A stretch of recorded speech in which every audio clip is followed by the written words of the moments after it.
Fandarana manokana zay ho arahantsika mandritry ny 3 herinandro ity fandarana zay atao androany ity efa avy niresantsika teto ny amin'ny tantarany Sakalava amin'ny ankapobeny fa androany isika dia hiresaka manokana ny tantarany Sakalava Amboeny be da be ireo zandry na zoky na ny tena ihany koa ara tsy mahafantatra ny tena marina ny amin'izany tanànany tantarany Sakalava izany na dia miambo sy milaza fa ho Sakalava ara. Ina marina moa ny tantarany izany Sakalava Amboeny izany. Ny professeur Rabesa Zafera Antoine no hitondra ny fanazavana rehetra ho antsika mandritra izany 3 herinandro izany. Ho zarahintsika 3 ny fandarana ka amin'ny tapany voalohany ity dia ny fiandohany sy ny fivoarany izany Sakalava Amboeny izany no horesantsika. Nanahoana ny fiandohany izany Sakalava Amboeny izany professeur? Tsara tompoko afaliana ary voninahitra lehibe ho antenako nasainareo ato amin'ny RTN amin'izao fandarana zao zay intelo misesy ary tonga dia fantanena apetraka ao moa amin'ity fandarana voalohany ity ahoana ny tantarany ny andohany foko Sakalava. Raha ny etoboina dia 500 taona izay no niakarany mpanjaka Sakalava voalohany tetoboina ary ny farany io teo amin'ny taona 420 raha nanomboka tamin'ny taona 800 izany hoe tandritran'izay fepitaona izay be dia be ny mpanjaka ny fandimpiteto ary ny tondrandra zareo ny tany sy ny fanjakana tamin'izany dia ny hoe zahay no mandidy manapaka amin'ity faritra ity ary zahay no tondra ny mpanjaka zay ny mameny tany ke nareo zay teto taloha dia miaraka aminay nareo ary raha tsy miaraka aminay nareo dia na nareo mikisaka amin'ny toeran-kafa na nareo babo anady. Zay angamba ny anombohako azy.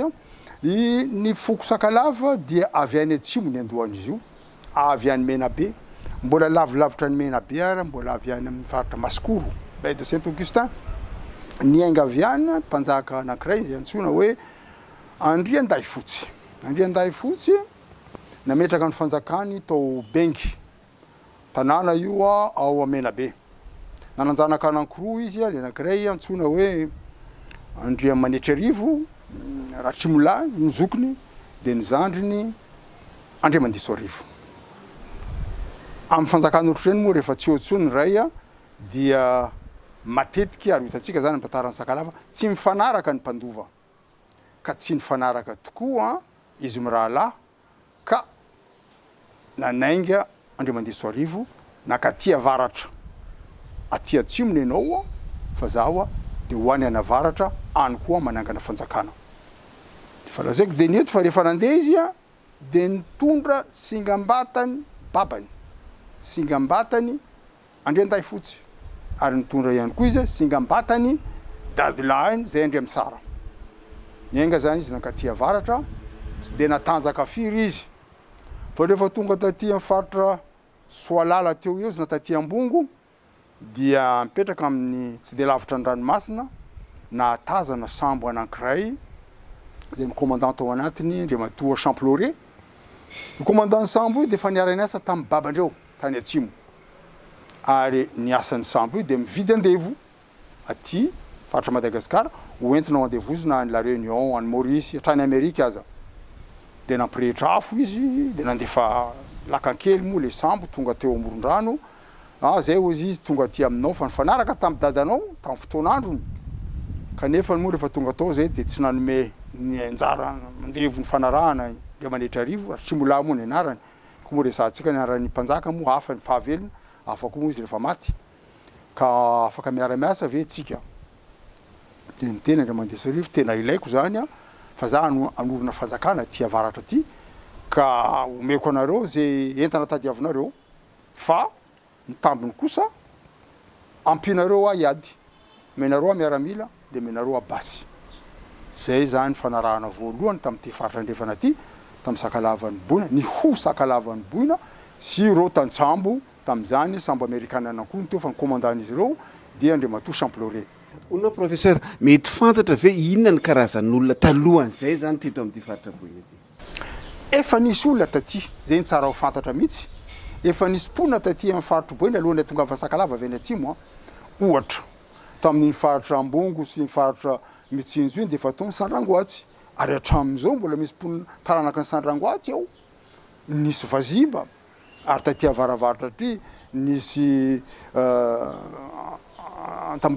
Antambohisoa tany amin'ny faritra Laloza, Antandrona tany avarabaratra tany ary ny Antaloatra taty amin'ny farana amin'ny sisin-dranomasina efa nisy mponina teto. Fa ny fahatongavany miaramila sy ny mpiady nentin'Andria Mandiso Arivo dia nandeha amin'ny tanàna manontolo araka lazaiko tampiandohana teo na ny mponina tao mikisaka ohatran'izay moa nataon'ny Vazimba dia nankisaka zareo Rasoalao, mikisaka zareo nakany Andranovory avaratra andrefana Antananarivo any io dia ny sasany moa nanaraka nankatoa fanjakana vaovao na tsy nankatoa dia Babo Anady ary namidy Andevo tamin'ireo vahiny fanerasera taty amintsika. Zay zany nataony Andria Mandiso Arivo dia tonga dia nanao ady be izy ary nahazo Andevo izy maromaro Babo Anady nahazo fananana omby dia nilaza izy tamin'le tantsambo niara-niasa taminy hoe reto misy Andevo alevo amindreo zay metimety aminao araka ny fanarahantsika fa kosa mbola mangataka anao expédition fandrono ho any avaratra any ka raha manaiky anao dia toizantsika ny fampirarahana. Nanaiky mazava ho azy nanaiky le tantsambo dia nandeha amin'izay le ady faharoa nataony Andria Mandiso Arivo sy ny miaramilany. Alohany andehanany dia efa nipetraka tao Tongay izy. Tongay io tanàna kely amoron'ny Mahavavy ato Bezavo moa filazana azy amin'izao ao Mitsinjo. Efa nipetraka tao izy rehefa nahazo an'io andehan'ny ady io nahazo Andevo maromaro Babo Anady io dia efa nipetraka teo izy. Fa tamin'ny diany faharoa nitsakan'io vavarano be ny Betsiboka io izy nankaty avaratra. Ny mpiady moa tamin'izany hitantsika hoe na fanjakana Merina na fanjakana Betsimisaraka, fanjakana Sakalava tsy mandehandeha amin'izao zareo fa miaraka mpimasy, miaraka mpitehitry andro, miaraka mipahay vintana. Dia ozy izy manam-pahaizana momba zany tamin'ny Andria Mandiso Arivo hoe tsy tafitsakan'io ranobe io anao raha tsy manao sorona. Sorona zay zavatra farany tianao. Ina moa farany tiany tamin'izany fa dia nivady andefa mandriny. Zay vao tafitsaka, eto miaramila fa be dia be manampy ny vazaha fa ohatra ny 20 lahy niaraka taminy miaraka amin'ny basy dia nanontaniany ireo vadiny tandapa tao hoe izy aminareo manaiky atao sorona zany hoe vonoina atao sorona ahafahany mitsaka ny vavarany io. Nanontaniana ny vadiny voalohany vadibe io vadibe tsy vitako zany. Nanontaniana daholo reto vadiny tafara reto dia ny ray ny teny hoe raha zany izy inty aho tapao ny lohako fa kosa zavatra angatahako ny taranaka avy amiko no manjaka. Io no antsony Sakalava hoe dady Ramandika Vavy, Andria Mandika Vavy. Dia natao tokotra ny sorona io dia nitsaka Andria Mandiso Arivo dia lasa izy tonga hatrany samby rano nitetany ty faritra ty misy antsika ty tany amoron'ny Mahajamba, Nitoy, Laloza, Analalava, Antandrona, Antsoy tonga hatrany samby rano. Avy any izy niverina taty Tongay taona 550 eo nitondra Andevo amin'ny arivony maro, nitondra omby Amanaliny dia verina izy tao Tongay ao zany kapitaly nametrahany tanàna Bezavo fahafantarantsika azy. Dia izy tamin'ny Champloré ireo misy Andevo alevo amindreo zay mety aminao 4,000 Andevo no nentiny Champloré natakalony basy vitsivitsy, natakalony firavaka vitsivitsy, toka vitsivitsy nefa raha tokony izy tsy zay mihitsy ny tokony vidin'ireo Andevo 4,000 reo. Tafapetraka zany tao Tongay fanjakana Sakalava voalohany zay nitaritiny Andria Mandiso Arivo. Andria Mandiso Arivo nananjanaka antsoina hoe Andriamboenarivo. Rehefa nilagna zany izy a folaka moa filazana Sakalava azy na nilagna ny ambo izy ny merina de Andriamboenarivo mitondra ny fanjakana. Anoho ny asa nataony babany, nanamafy ny fanjakana, nanamafy ny fametrahana ny fanjakana isaka ny faritra. De rehefa avy eo nandimby azy Andriamatindrarivo. Andriamatindrarivo de eo am'izay moa ny zavatra fantatratsika matetiky ny tantarana Sakalava, aveza moa reto be misatra reto, aveza be mazava. Ya, nanomboka atao amin'ny Andriamatindrarivo izy io. Manana rahalahy izy a, antsoina hoe Andriantianarivo. Araka ny lazaiko tao amboalohany, rehefa tonga moa ny fotoana izarana ny lova de tsy fanaraka ny mpandova, de ohatran'izay Andriamatindrarivo sy Andriantianarivo. De ozy izy mpanjaka Andriantianarivo, raha zany izy a iverina amin'ny fomba ny dadilahintsika za, Andriamandisoarivo, fa ialako ty toerana ty, iny aho any avaratra, de any koa anangana ny fanjakako. Iny zany nitondra ny Sakalava be mazava zay hitatsika ao ambanja, fa misy koa be mazava tsy lavitra atsika eto Mahajanga, ny taranaka ny mpanjaka Mantsy eto Antrema reto, ya be mazava reo. Sy ny toerana hafa tsika mbola fampiresahana koa rehefa avy eo. Ny avy aty amin'ny Andriamatindrarivo zany ny manome ny be misatra.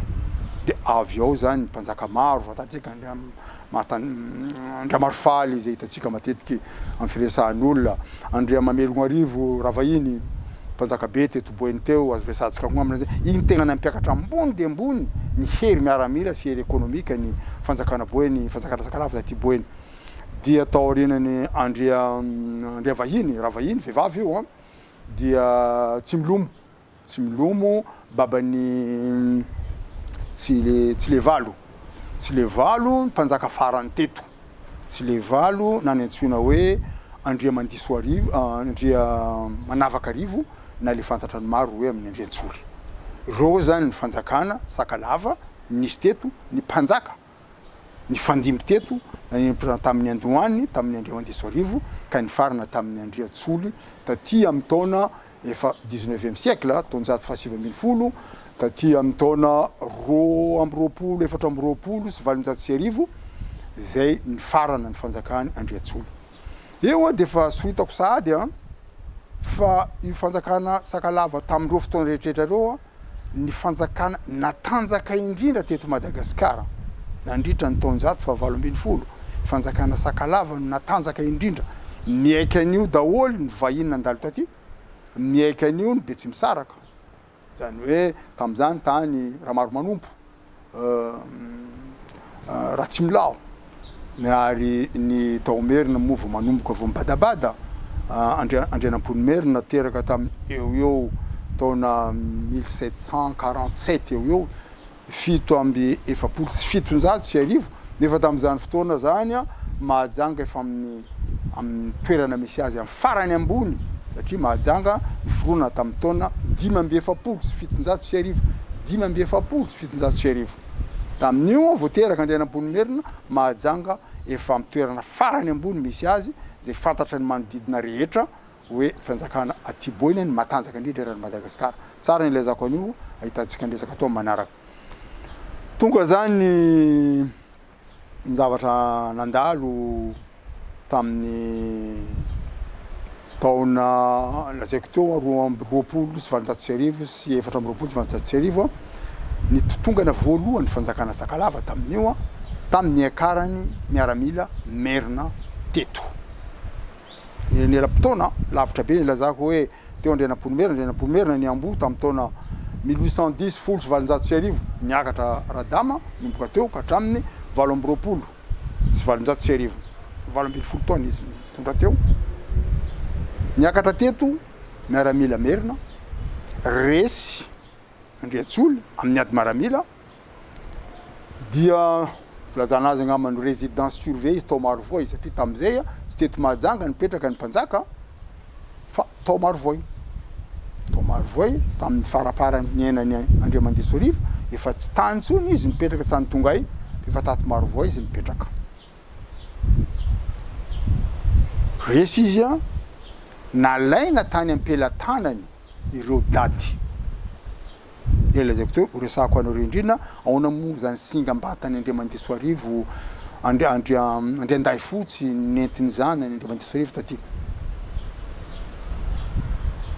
tao Amarovoay no tehirizina ireo dady miantsona hoe dady amin'ny Sakalava dia boaty ohatrany rakitra zay itehirizana ny singam-batany mpanjaka mitondra ka nentiny Andriamandisoarivo avy any atsimo singam-batany dadilahiny Ndremisara ary koa singam-batany Andriandahifotsy. Ny ataoko hoe singam-batany tsara ho fantaratsika nifiny vanginy de misy koa volony indraindray misy taolandohany de ohony reny no ataony Sakalava hoe singam-batany tehiriziny anatin'ny boaty anankiray ary tsy misaraka aminy eo. Ny nentiny Andriamandisoarivo avy any atsimo zany mipetraka tao Marovoay. Rehefa tsy otsony izy io nitazominy Andriantsoly, nitazominy Andriamanavakarivo. Fa tamin'izay efa tsy anankiroa ny boaty rakitra tao, fa efa tao ihany koa izy Andriamandisoarivo ihany ary ny zanany voalohany Andriamboenarivo. Efa efatra zandry zareo tao. Io efatra io no hitatsika hatramin'izao rehefa mitenitsika hoe izy efa da manan-kasina dia Ndremisara, Andriandahifotsy, Andriamandisoarivo, Andriamboenarivo. Nalainy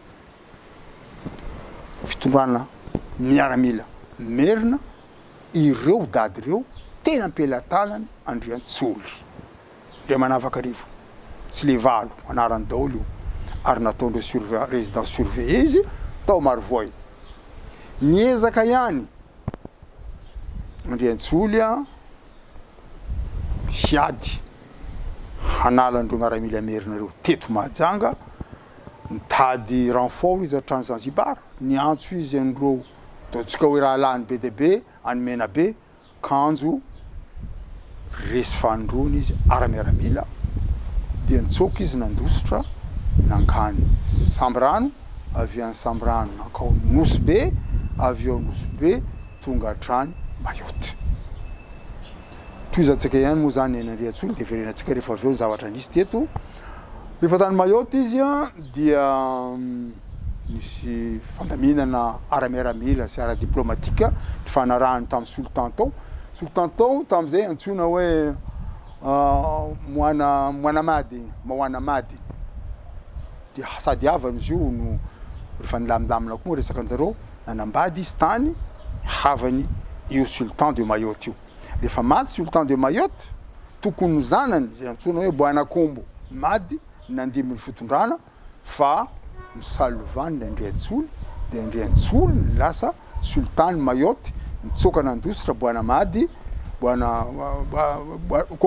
Mkombo Mady nandositra nankany Moily. Firenantsika ndray teto Madagasikara. Ramanetaka commandant en chef napetraka Andradama teto. Io rahalahiny izy io. Verina Radama niverina ny Merina, Ramanetaka ny gouverneur teto, izy ny gouverneur Merina teto voalohany dia nantsony izy tany Merina tamin'ny efa niakatra Ranavalona tamin'ny taona Ranavalona voalohany 720 niakatra Ranavalona voalohany nantsony izy tany Merina. Miakaraty anao fa misy lamina tokony atao ety ianao gouverneur ny Mahajanga. Moa mbola verenantsika manaraka na alô ny hafa manao azy na azontsika fanarahana tamin'izay tany Merina dia ny vonona tsy ho isy daholo ireo mpandova lahy tokony mitondra fanjakany Merina ka atao anatin'izany Ramanetaka. Fantany zany fa raha miakatra any izy dia ho maty ho tapadoha. Dia ireo taloatra niaraka tamin'ny teto miteny hoe raha zany gouverneur ndao anao mpandofirinay mankany en juin, dia avy any en juin izy nankany Moily. Rehefa tany Moily izy dia lasa sultan izy tany. Nandray finoana silamo izy nivadika ho silamo, ohatran'izay koa nataony Andriantsoly raha vao niala teto tamin'ny izy nandositra nankany Mayotte, efa silamo izy tamin'izay. Ny zavatra mampalahelo ihany rehefa sultan i Andriantsoly tao Mayotte, sultan Ramanetaka tao Moely dia seka mbola nifandramatra zareo tany satria Boanakombo Mady niteny tamin'ny Ramanetaka hoe ampio aho anala n'io sultan mpisandoka io ao Mayotte. Sahiran-tsaina tena sahiran-tsaina Andriantsolo tamin'io nitambatra niaraka tamindreo koa sultan Anjouan zay antsoina hoe sultan Salim tam'izany Abdallah izy taloha de Salim. Ny fahitany Andriantsolo zay raha miaramila diplomatika zay dia namidiny tam vazaha frantsay Mayotte tam 14 juillet 1841 raiky amin'ny valopolo sy valonjato sy arivo. Ozy izy hoe za sultan Mayotte amidiko aminareo ty tanàna ty raha mety anareo de namidiny 5000 piastres vola niazy samirery io de nisy promesse koa hoe ny zanako alefasinareo mianatra any La Réunion mananjanaka roalahy izy tany tamin'ny havany le sultan teo aloha Moana Mady nazahoana andreo zanaka anankiroa reo. Zay nikasika ny Ramanetaka sy Andriantsolo zay fa niady taty Madagasikara mbola nitoy niady zareo sy tany velany ndray lasa sultan tao Moely ndray sultan tao Mayotte. Idirantsika manaraka ilay fifandraisana teo amin'ny gouvernorat tamin'izany fotoana zany Merina sy ny fanjakana Sakalava fa anisany manitikitika ny saiko rehefa mijery an'ilay tantara dia nidira ny finoana Silamo teto Mahajanga. Ta oaiza tamin'izay taona zay no nidira ny finoana Silamo satria rehefa mijery an'ireo sary manatantara dia tafiditra anatin'ny sary manatantara ny mosquée anankiray aty amin'ny faritra Boeny tany amin'ny taonjato 510 tany hoany zany. Io lazaiko teo amin'ny tantara nahatongavan'ny Sakalava avy any atsimo any tonga taty efa nisy ponina taty araka andresaka antsika teo fa tsy niresako ny ponina tary Antsiraka tary Amorontsiraka ireo zay antsoina hoe Antalaotra. Hatramin'izay resaka ny fanaovantsika zay mbola tsy nazo resaka andreo Antalaotra reo atsika. Tsara hosoritako hatramin'ny mpiandohana mihitsy fa 800 taona efa arivo taona latsaka kely alohany atongavan'ny Sakalava taty efa tao ireo mpivarotra talaotra zay arabo izy ireo zay métis africaine avy Zanzibar na métis malagasy fa nanana toeram-barotra mazava tsara zao arondroborobo efatra ndray tao Langany Mosimanja Baie de Mahajamba de ndray tao Kandrany tsy lavitra antsika eto Baie de Betsiboka eto de ndray tao Boeny Ampasy ampitany Antsoherbory eo ho an'ny mahafantatra an'ity faritra ty de le fahaefatra tao Soalala ny sultan tao moa tan'izay sultan Ibrahim le sultan tany Langany mbola Amady ihany koa no anarany samby anarana mitovy. Tsy ny babony Andriamandiso arivo avy atrano ireo comptoir reo fa nandramany tsikelikely satria natanjaka loatra arabarotra ireo ny feny varotra rehetra niditra teto Madagasikara tsy tany tamatavy tsara hotsika Mahajanga mahafantatra an'izany ty faritra atsika ty ny sokafany Madagasikara tamin'ny velany amin'ny varotra rehetra fa tsy tany tamatavy ny aveto Mahajanga nandramany aloha tany Langany resy tanteraka ny tao Langany resy n'Andriamandiso arivo eo dia naeno an'izay ny comptoir na toeram-barotra rehetra taty atsimo taty misy tonga de nandositra ny verina any Afrika na verina any an-tany Arabo ohatra hoe sultan tao Ibrahim tao Soalala fa ny sasandreo de nifamorivory zareo ka angasisana anamborana dia nipetraka tao amin'ny comptoir tao Boeny ampitany Antsoherbory ary nifindra reo tao Antsoherbory mba metimety amindreo eo satria mba nosy zany hoe ny finoana Silamo teto Mahajanga foana amin'ny tantarany ty faritra ity ary 800 taona natongavan'ny Sakalava teto. Tsy teto amin'ny faritra misy atsika ty Boena ty ihany fa tany Antsinanana ihany koa efa ny finoana Silamo ny teo talohany zay finoana tonga taty aoriana finoana kristianina zany na tany Voemara ary indrindra taty amin'ny tapany atsimo Antsinanana Faratantsika moa zany de tao vohipeno manankara ary neo vohipeno de mahay manoratra mihitsy amina caractère arabo, fomba fanoratra ny arabo teny gasy zay antsona hoe sorabe. Tsara ho antsika mahajanga mahafantatra an'io fa raha misy afaka miambo ho teto hatramin'izay de ireo atalaotra sy ny taranany zay hitantsika androany raha mankajitsika am'ty faritra ty sy ireo olona rehetrarehetra tonga taty aoriana zay nanaraka ny fitondrany mpanjaka Sakalava ny fandimy teto araka ny lazaiko teo, ireo izy rehetrarehetra reo no antsona hoe ponina ny boina rehefa tena babo tanteraka reo comptoir reo ary nankatolo fitondrana Sakalava reo comptoir ny arabo reo.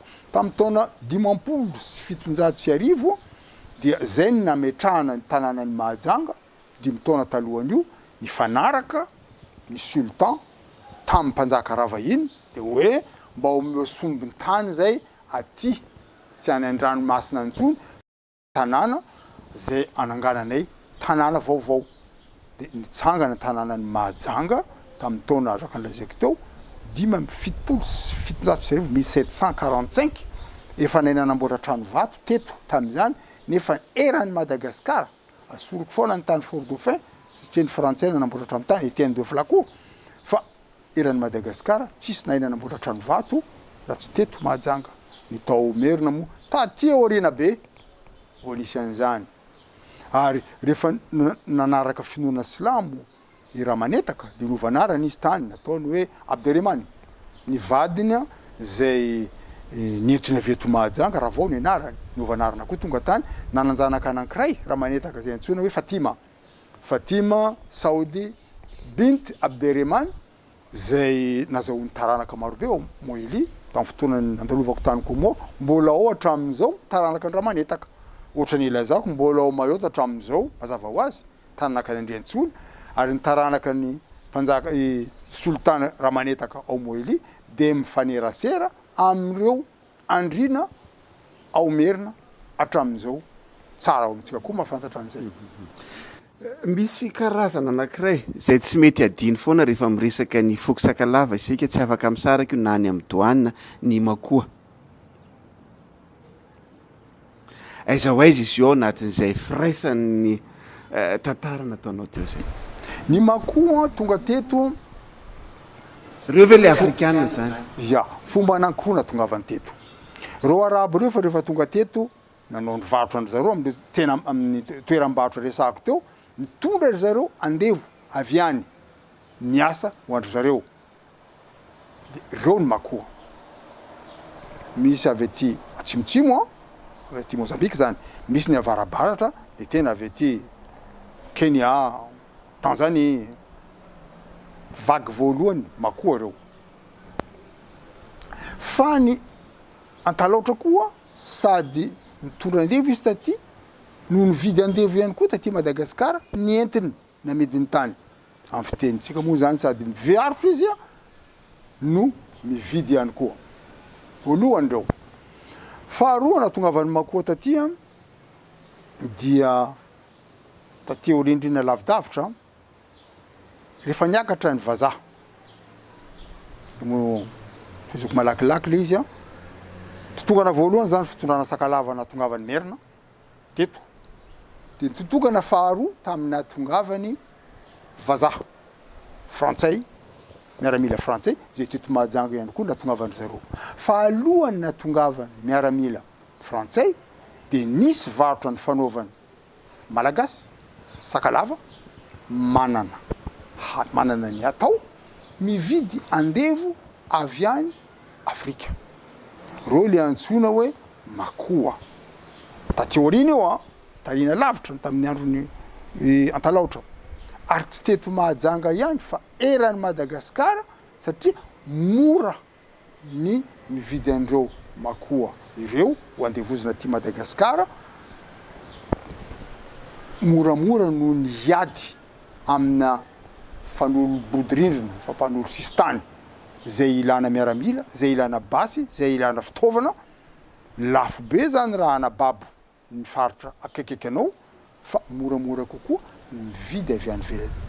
Izy reo vidina amin'ny arabo, vidina amin'ny portugais ary ahitantsika anio eran'ny Madagasikara hatrany Merina kaiky ny tanàna Ambohimanga ary misy tanànany Makoa, mahitatsika tanànany Makoa, mandehitsika Mainavaratra aty Asofiao maro Mandritsara ahitatsika tanànany Makoa, maro mandehitra tanànany Makoa, raha no teny Mandritsara hoe Ampitatsimo dia taranaka Makoa ny ao, mahitsy azo maro mandeha taranaka Makoa, Maintirano aty betsaka ny taranaka Makoa. Ireo zany taranaka andreo andevo zay vidiny malagasy. Tsy mbola malagasy tam'izany fa vidiny Sakalava zay manan-katao na vidiny zay Merina zay nitondra ny tany teto tam'izany satria moramora kokoa ny andevo vidina avy any. Ireo zany ny antsoina hoe Makoa. Utizako koa tonga teto zany zay zany momba ny finoana io moa resako kely rehefa avy eo aiza ho aiza ny finoana kristianina tam'izany. Ny fahatongavan'ny frantsay teto dia vao maika nampitongana ny fanjakana Sakalava satria rehefa lasa Andriantsoly nisy ihany teto Sakalava nipetraka, mpanjaka nipetraka, ny dady zay nalainy Ramanetaka tazominy ho azy dia nitompoiny Merina, miaramila Merina teo, ary mbola nitompoiny Sakalava ihany koa zay mahalala ny fombafomba ao anatiny. Fa maninona moa io dady io tazominy fitondrana Merina tam'izay ary mbola resantsika moa amin'ny manaraka amin'ny finoana Sakalava, amin'ny finoana nisy tam'izany ary mbola misy hatramin'izao zay mitazona ny dady, zay mitazona an'iny any am-pelatanany, iny no mitondra fanjakana ary iny ny ankatoaviny rehetra. Nampiasa an'io ny Merina, matona alainy ireo dady ireo mitazomby zareo tany aminy. Nitry ny taona maro. Rehefa tonga ny vazaha, resy tsy niady akory ny maramilan'ny Ramasombazaha. Ramasombazaha moa ny gouverneur farany teto Mahajanga tamin'ny 5,720 nandositra Ramasombazaha nentiny niaraka aminy ireo dady izy efatra ireo. Nientiny tany Merina ary misy général nitafika mihitsy tam'izany Robert Volovonahitra nitondra an'ireo dady ireo miaraka amin'ny miaramila 700 nitondra an'izy ireo avy eo Marivoay satria tao moa no douane tam'izany nentiny nankany Merina. Tsara ny resahana ny dian'izao fa moramora ny resaka ataontsika manaraka. Rehefa tonga moa zany ny vazaha dia ozy izy ny vazaha hoe ndao nareo Sakalava hiaraka aminay handresy ny miaramila Prime Ministre n'ilay Arvony any Antananarivo ho alaitsika any reny dady reny ary ho averintsika ty.